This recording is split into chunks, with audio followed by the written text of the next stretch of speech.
अगर हम जल्दी दुनिया से जाने वाले हैं फितनों के दौर में, अल्लाह अकबर, डर है। किस चीज का डर है? हुजूर ने फरमाया सुबह मोमिन उठेगा लेकिन शाम तक काफिर हो जाएगा। ये फितनों के दौर में हुजूर ने फरमाया। और तस्बीह के दाने जिस तरह से तस्बीह टूट जाने के बाद गिर जाते हैं, हुजूर फरमाते हैं मैं देख रहा हूं मेरी उम्मत में फितने इस तरह से होंगे जैसे तस्बीह के दाने, एक को संभालने जाएगा दूसरा निकल जाएगा, दूसरा पकड़ने जाएगा तीसरा निकल जाएगा। ये आज वही दौर है। एक फितना खत्म करने के लिए आप कोशिश करेंगे तो दूसरा और एक फितना आपके सामने नजर आएगा। एक फिरका अभी खत्म नहीं हुआ था कि दूसरा फिरका खड़ा हो जाएगा। ये वही दौर है। और हुजूर पाक सल्लल्लाहु तआला अलैहि वसल्लम की जो निशानियां बयान की गई उसमें एक निशानी ये भी है जो अनकरीब आएगी। लोग मुसलमान को देखकर ऐसा ताना मारेंगे जैसे जिना करने वाले को ताना मारते हैं। कहते हैं सारे लोग दिखा दिखा के बोलेंगे ये देखो ये मुसलमान है।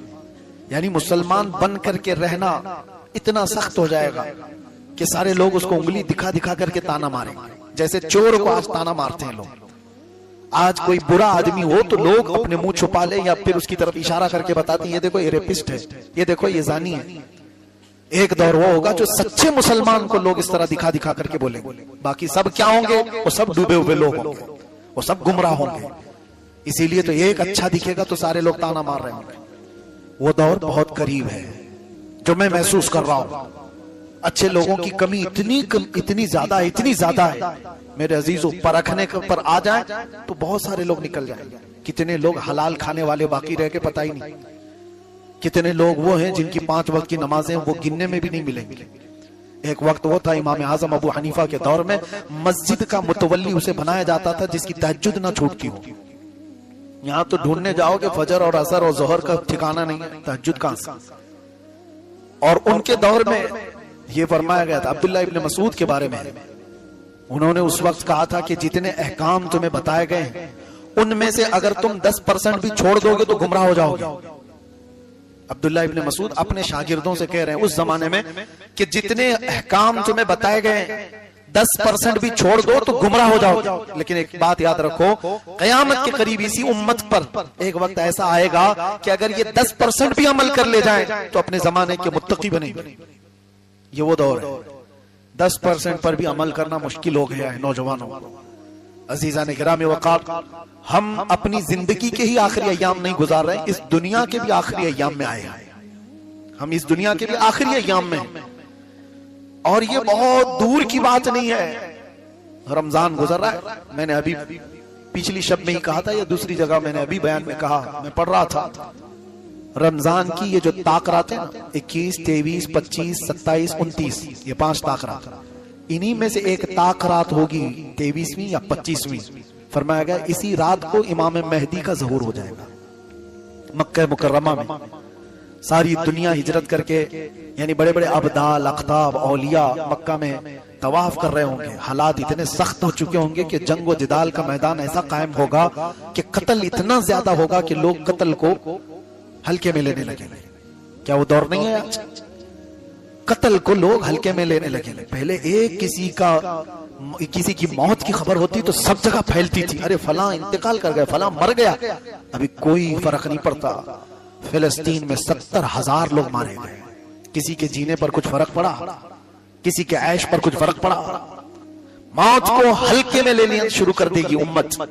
हुजूर पाक सल्लल्लाहु तआला अलैहि वसल्लम ने फरमाया एक दौर इन पर वो आएगा कि अगर किसी एक बाप के 100 बच्चे होंगे तो 99 मर जाएंगे, एक जिंदा रहेगा। कत्ल हो जाएंगे इतने, और किसी को कुछ फर्क नहीं पड़ रहा है।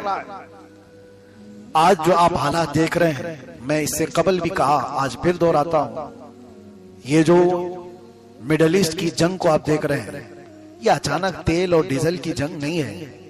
ये सब कयामत के करीब वाक़े होने वाली चीजें। इसमें तबाही और बर्बादी, लोग अपने अपने कयास आराइयां कर रहे हैं। ईरान ये हो जाएगा, इजराइल वो हो जाएगा, जो कुछ भी होगा वो एक तरफ। लेकिन मैं कहता हूं अरबों की तबाही है। अरबों की तबाही का वक्त करीब आ चुका है। उनका अंजाम है अभी करीब, क्योंकि हदीस में मेरे आका ने फरमाया वैलुल लिल अरब मिन शर्रिन क़द इक़तरब, अरबों के लिए तबाही है अनकरीब एक ऐसी बुराई जो उनके पास आ रही है। पूछा गया कौन सी बुराई है? कहा उस वक्त तक क़यामत नहीं आएगी जब तक अरब के कबीले शिर्क और बुत परस्ती में मुब्तला ना हो जाए। ये हो गए हैं, इन्होंने अपनी जमीनों पर शिर्क और बुत परस्ती शुरू कर दी। ये मेरे मुखबिर सादिक सल्लल्लाहु तआला अलैहि वसल्लम ने जो बयान फरमाया हुआ है, अरबों की तबाही बहुत करीब आई और उसके बाद ही इमाम महदी का ज़हूर है। ये जो आपको मैं हालात बता रहा हूं, पूरी दुनिया इतनी परेशान होगी कि लोगों की जानें बहुत कसरत से जा रही होंगी, तो लोग गिड़गिड़ा कर दुआ कर रहे होंगे कि मौला इमाम महदी को जाहिर कर दे, इमाम महदी को जाहिर कर दे। और रमजान का महीना होगा, लोग उम्रे पर होंगे और लोग वहां पर तवाफ में मशगूल होंगे, तो कई अब्दाल अख्ताब औलिया की दुआ पर रब ताला मकाम इब्राहिम और हजर अस्वद के बीच में इमाम महदी का जाहिर फरमाए। इमाम महदी कोई आसमान से आने वाले नहीं, वो जमीन के किसी सुराख से निकल करके आने वाले नहीं, बल्कि मेरे आका ने फरमाया महदी जो पैदा होंगे वो मदीने में होंगे और उनके बाप का नाम भी हुजूर के बाप के नाम पर होगा। महदी का नाम मोहम्मद होगा, उनके बाप का नाम भी अब्दुल्ला होगा। हुजूर पाक सल्लल्लाहु अलैहि वसल्लम ने सारी निशानियां बताई। मैं क्यों जिक्र कर रहा हूं इमाम महदी का? इसलिए जिक्र कर रहा हूं कि उनके जाहिर होते ही पूरी दुनिया में ऐसी तब्दीली आएगी, ऐसी तब्दीली आएगी। फरमाया गया कि शेर और बकरी एक साथ चल रहे होंगे, शेर बकरी पर हमला नहीं करेगा, अमन का वो माहौल आएगा कि कोई किसी पर जुल्म नहीं कर रहा होगा। इसीलिए मैं जिक्र कर रहा हूं, काश हमारी उम्रें ऐसी हों कि इमाम महदी के ज़हूर पर हम जिंदा रहें, वरना उससे पहले जाने वाले हैं तो हमारा कोई ठिकाना नहीं, कोई भरोसा नहीं किस हाल में दुनिया से जाने वाले। हुजूर पाक सल्लल्लाहु तआला अलैहि वसल्लम फरमाते हैं, तुम कब्रिस्तान के पास से गुजरोगे, कब्रों वालों को देख करके तुम ये तमन्ना करोगे काश इसकी जगह मैं सोया होता तो ज्यादा अच्छा होता, इसलिए कि वो फितनों से महफूज चला गया। आज के दौर में जो फितने हैं वो नहीं देख रहा है, वो देखा भी नहीं, और हम जो जिंदा हैं पता नहीं और कौन कौन से फितने देखने वाले। मेरे अजीजों, आज आपने जो उड़ती उड़ती खबरों में एप्स्टीन फाइल वगैरह के जिक्र सुने, पूरी दुनिया में इस पर जो बहसें हुई, क्या है ये चीज? ये पूरा दीदा व दानिस्ता शैतान की प्लानिंग है। वहां पर शैतान की इबादत का एक पूरा प्रमोशन है। मैं आज से कई 10 साल कबल ये कहता था कि मैंने जो पढ़ाई की थी दज्जालियात पर, पूरी दुनिया में एक ताकतवर कहलाने वाली कौम है जो बड़े बड़े सेलिब्रिटीज को जमा करती है और शैतान की इबादत पर उकसाती है, और पूरी दुनिया में वो एक निजाम लाना चाहते हैं, जितना जितना खुदा का निजाम है इसको तोड़ना है। ये एप्स्टीन फाइल वगैरह सब, अरे वो पैसे वाले लोग हैं जिनको किसी चीज की कमी नहीं, उनको 12 साल की बच्चियों से जिना करने की क्या जरूरत पेश आई? छोटी 9 साल की 10 साल की बच्चियों के साथ रेप करने की क्या उनकी ये हवस कैसे? मैं आपको बताता हूं, आमतौर पर मर्द अगर ख्वाहिश भी करेगा तो अपनी उम्र या अपनी उम्र से थोड़ी छोटी औरत के साथ वो बदकारी कर लेगा, लेकिन ये तबीयत और फितरत के खिलाफ चीज कर रहा है आदमी, जो छोटी छोटी सी बच्चियों को उठाकर। वजह यह है कि शैतान के यहाँ निजाम ही ये है, शैतान के यहाँ निजाम ही है जो खुदा के यहाँ बहुत ज्यादा वईद वाली चीज है, वो करके दिखाओ। जो अल्लाह को सबसे ज्यादा नापसंद है वो करके दिखाओ। मैं तुम्हें ताकत दूंगा जमीन पर, मैं तुम्हें शोहरत दूंगा जमीन पर, मैं तुम्हें माल दूंगा जमीन पर। इब्लीस लईन उब्बादुश शैतान नाम की एक तंजीम कायम है, आपको पता है, डेविल वर्शिपर्स। ये शैतान की पूजा करने वाले वो लोग, इसमें बड़े बड़े लोग मौजूद हैं। ऐसा नहीं है कि आप समझ रहे हैं कि ये कुफ्फार और मुशरिकीन है, अरब के बादशाह भी इसमें मुलव्विस है। अरब के बादशाह, इनके जुब्बे कुब्बे, इनके रुमाल गुमाल ना देखो, ये वो लोग हैं जिन्होंने बाल की इबादत की है, ये वो लोग हैं जिन्होंने अपना ईमान सब कुछ वहां बेच दिया है सिर्फ और सिर्फ पावर हासिल करने के लिए। शैतान थोड़ी देर के लिए पावर दे भी देगा, क्योंकि अल्लाह ताला ने उसको ताकत दी है, और अल्लाह ने फरमाया क़यामत तक तुझे मोहलत दिया हूं, तू जितना कर सकता है अपनी ताकत के हिसाब से कर। शैतान ने यह कहा भी था अल्लाह से कि मैं तेरी पूरे बंदों को जहन्नम में झोंक दूंगा, मैं उनके सीधे रास्ते पर बैठूंगा, इधर से, सामने से, दाएं से, बाएं से, जिधर से भी वो गुजरेंगे मैं तुझसे उन्हें दूर करूंगा। कुरान में शैतान कहता है लअक़उदन्न लहुम सिरातकल मुस्तक़ीम थुम्मा लआतियन्नहुम मिन बैनि अयदीहिम व मिन खल्फिहिम व अन अयमानिहिम व अन शमाइलिहिम। उनके दाएं से, उनके बाएं से, उनके आगे से, उनके पीछे से मैं आकर उन्हें तेरे रास्ते पर चलने वाले को हटा दूंगा। और रब ताला ने उससे एक बात फरमाई थी, जा तुझे मोहलत दी गई इला यौमिल वक्तिल मालूम, क़यामत तक लेकिन एक बात है, इन्ना इबादी लैसा लका अलैहिम सुल्तान, मेरे कुछ बंदे होंगे जिन पर तेरा दाव नहीं चलेगा। वो कौन लोग हैं? वो कौन लोग हैं जिनको शैतान चाह करके भी उस रास्ते से नहीं हटा सकता? वही आज मैं कहना चाहता हूं। अल्लाह तबारक व तआला ने कुरान में उनका जिक्र फरमाया। कुछ लोग वो होंगे जिन पर तेरा दाव नहीं चलेगा। वो इस जमीन पर वो बंदे हैं जो खालिस मेरी रजा के लिए जिया करते हैं। उनका हर सजदा, यहां आज मैं ये बात कहने आया हूं, नमाज किस लिए पढ़ रहे हो? जन्नत मिलेगी कि नहीं मिलेगी? अल्लाह के नबी सल्लल्लाहु तआला अलैहि वसल्लम ने फरमाया, ईमान की हालत में दुनिया से जाओगे तो जन्नत मिलेगी कि नहीं मिलेगी? तो जन्नत की ख्वाहिश है कि नहीं? जन्नत की ख्वाहिश है। इबादत हमने जन्नत हासिल करने के लिए की है। लेकिन एक जमात ऐसी है, क़यामत के दिन मग़फ़िरत हो गई और क़यामत के दिन उनको लाया गया। अल्लाह ताला फरमाता है, 3 जमातों का जिक्र है हदीस में। एक जमात है जन्नत में जाने वाली, तीनों जमातें जन्नती। अल्लाह ने एक जमात से पूछा, तुम क्यों इबादत करते थे? उन्होंने कहा, अल्लाह तेरी जन्नत की नियामतों के तज़किरे हमने बहुत सुने थे। ऐसी नियामतें, ऐसी नियामतें, ऐसी नियामतें, हमें तो जन्नत हासिल करना ही था। अल्लाह ने फरमाया, जन्नत की ख्वाहिश करना भी इबादत है, मैंने तुम्हें जन्नत दे दी, जाओ। दूसरी एक जमात, वो भी जन्नत में जा रही है, उससे रब ताला फरमाएगा, तुम क्यों इबादत करते थे? तुम क्यों गुनाहों से बचते थे? आज तुम्हारी बख्शिश हो गई है। वो कहेंगे, मौला तेरी दोज़ख से बहुत डर लगता था, भयानक अज़ाबात का हमने जिक्र सुना था, हम अपने आप को दोज़ख में झोंकने के लिए तैयार नहीं थे, इसलिए रातों को खड़े होकर तेरी इबादत करते थे। रब ताला फरमाता, मेरी दोज़ख से जो डरा उस पर भी मैं जन्नत वाजिब किया, जाओ जन्नत में चले जाओ। तीसरी जमात होगी, उनको पूछा जाएगा, तुम्हारी भी बख्शिश हो गई, तुम भी आज जन्नत में जाने वाले हो, बताओ तुम इबादत क्यों करते थे? वो कहते, मौला वो दोनों जमातें जो गई हम वैसे नहीं थे, हमको न जन्नत में जाने की ख्वाहिश थी न जहन्नम का कोई तस्करा, हम तो खालिस तेरी रजा के लिए इबादत करते थे। ये मुखलिसीन की जमात है, इसका ही जिक्र कुरान में है। ऐसी जमात पर शैतान का दाव नहीं चलेगा। अब सुनो आगे की बात, मजे की है। रिवायत में है, अल्लाह फरमाएगा, तुम मेरी रजा के लिए करते थे, मैं राजी हुआ, जाओ जन्नत में। वो कहेंगे, मौला अगर हम जन्नत में चले गए तो वो ताना मारेंगे कि तुम भी जन्नत के लिए करते थे और वहां बोल रहे हो अल्लाह की रजा के लिए। हम जन्नत में चले गए तो बदला हो जाएगा, हम नहीं जाएंगे। कोई सी कौम है अल्लाह जन्नत दे रहा है और वो जा नहीं रही।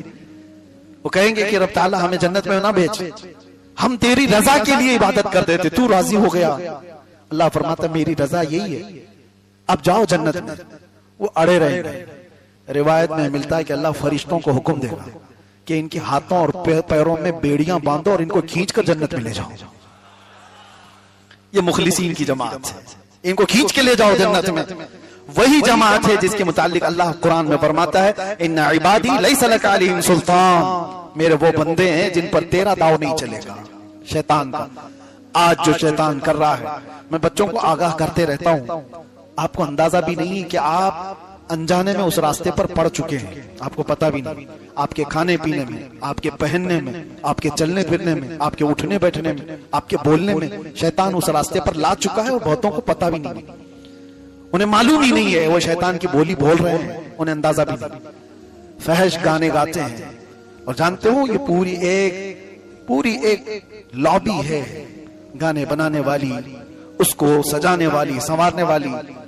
10 अल्फाज उसके अच्छे होंगे लेकिन 2 जुमले उसमें कुफ्र के होंगे जिसमें खुदा से बगावत का जिक्र होगा। नौजवान बच्चा उसको अनजाने में गुनगुनाता रहता है और कब के वो काफिर हो चुका है, काफिर हो चुका है। मेरे अजीजों, आप न जानकर उन रास्तों पर पड़े हुए हो। आपको पता है शैतान वो सारे निजाम तोड़ना चाहता है जो अल्लाह ताला ने अपनी रजा के लिए बनाए थे, सारे निजाम तोड़ेगा। अल्लाह ताला की रजा किसमें है? तुम्हारे इस्लाह, तुम्हारे पाकीज़ा रिस्क में। तुम हलाल खाते रहोगे, अल्लाह राजी है, तुम्हारी जुबानों में असर है, तुम्हारी दुआएं जल्दी कबूल हो। लेकिन इब्लीस नहीं चाहेगा कि लुकमा भी तुम्हारे अंदर हलाल का जाए। पूरी दुनिया को वो इस तरह के निजाम में बनाए। आज दुनिया क्रेडिट पर चल रही है, सूद पर चल रही है। पूरी दुनिया को क्रेडिट पर लाकर नहीं खड़ा किया गया। सूद इतना आम हो चुका है, इतना आम हो चुका है कि लोग लेने में देने में कोई कबाहत ही नहीं महसूस कर रहे। जबकि मेरे आका ने फरमाया सूद का एक लुकमा खाना ऐसा है जैसे काबे के सामने मां से जिना करना। इतना बड़ा गुनाह है और ये आम कर दिया गया है, आम कर दिया गया। लोगों का कोई एहतमाम ही नहीं, हलाल खा रहा हूं कि हराम खा रहा हूं। जुबान के चटखारे, जुबान की लज्जतें नौजवान को यहां तक ले आई। ये सड़क चलते चलते कब कौन से पिज्जे, कौन से बर्गर खा रहा है इसे पता ही नहीं है। कौन सी जगह से क्या खा रहा है, मुर्दा खा रहा है, हराम खा रहा है, इसे एहसास ही नहीं है। कितने ऐसे मैं जानता हूं, हमारे बच्चों ने खुद खबर दी है, मरी हुई मुर्गियों के शावर में खिलाते हैं सबको, बच्चों को कुछ एहसास नहीं। तुम्हारी जुबान से होकर निकलने वाला एक एक लुकमा अल्लाह ने फरमाया पाकीज़ा होना चाहिए, तब तुम्हारी जुबान का असर है, तुम्हारी दुआएं कबूल होंगी। और शैतान नहीं चाहता कि तुम्हारी कोई दुआ आसमान तक जाए। रिस्क का पूरा सिस्टम तोड़ करके रखा है। अरे हम तो उस जगह पर रह रहे हैं, बेहया कुछ ऐसे लोग हैं जो गोबर भी बेच रहे हैं, पेशाब भी बेच रहे हैं। हम तो उस जगह पर आ गए हैं और इसमें कोई आर भी नहीं महसूस करते। तुम्हारा क्या होगा, तुम पूरी दुनिया में किस तरह से रहोगे, कहीं जाते हो तो क्या खाते हो, क्या नहीं खाते हो। ये बहुत बड़ा चैलेंज है या नहीं हमारी जिंदगी का, बड़ा चैलेंज है।